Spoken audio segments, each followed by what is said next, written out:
Kick it. Ahimsa is the yogic principle of non-harming. By non-harming, it means not affecting what happens around you in the world.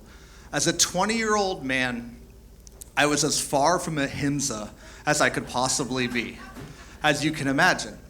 Like most 20-year-old men, I was captured within myself. I was a cyclist.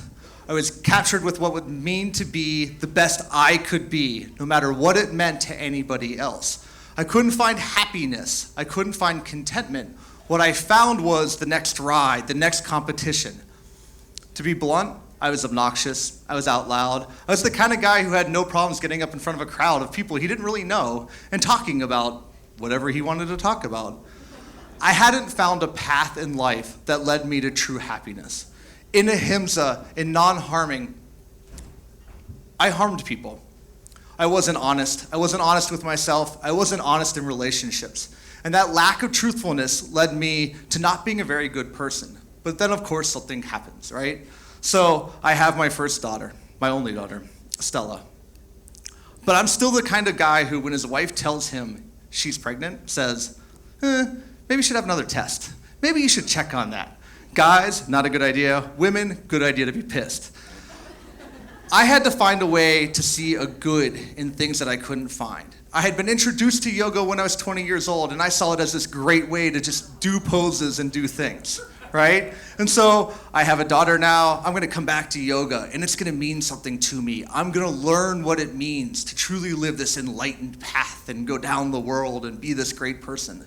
But unfortunately, yoga to me was a stereotype.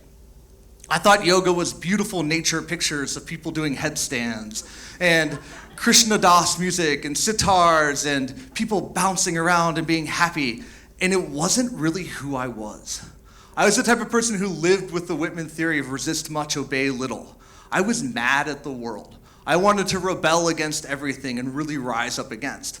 And so this principle of yoga, this idea, this discipline, didn't speak to me. I wanted to go outside and howl at the moon. I wanted to scream to the rafters and tell people, hey, look, I can do yoga, but I like rap music. And I swear a fair amount. I like to drink beer. All of these things, right? I was the kind of guy who, when people told me, find this enlightened space and imagine yourself walking on the beach, I imagined Tyler Durden kissing my hand and giving me a chemical burn and coming inwards into my pain. I wanted to rise up against everything that everyone was telling me. Authority didn't make sense to me. Even in a yoga world, authority didn't make sense to me. And so I had to figure out what that meant, right? So if I'm gonna be this better person and I'm gonna recognize this path, what does it mean? And I came back to a Beastie Boys quote because, of course, I'm into yoga, so I like the Beastie Boys.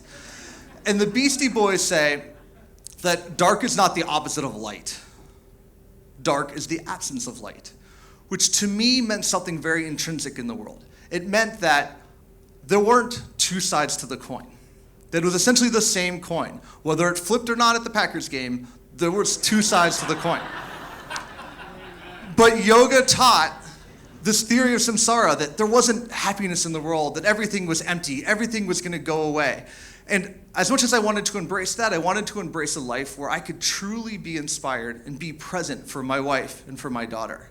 And I started to learn along this path that what yoga meant to me and what it meant to a lot of things was that dark isn't the absence of light. Yoga could be taking pictures next to train cars with your shirt off. Yoga could be the contentment you get from riding your bicycle. The best bike rides I've ever had in my entire life after years of racing are chasing around an 8-year-old girl who always wants to wear a skirt when she mountain bikes.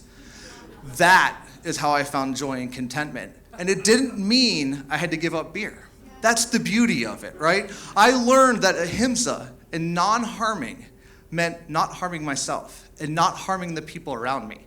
And that led me to recognizing that what you do is a reflection out into the world, and it's a reflection back.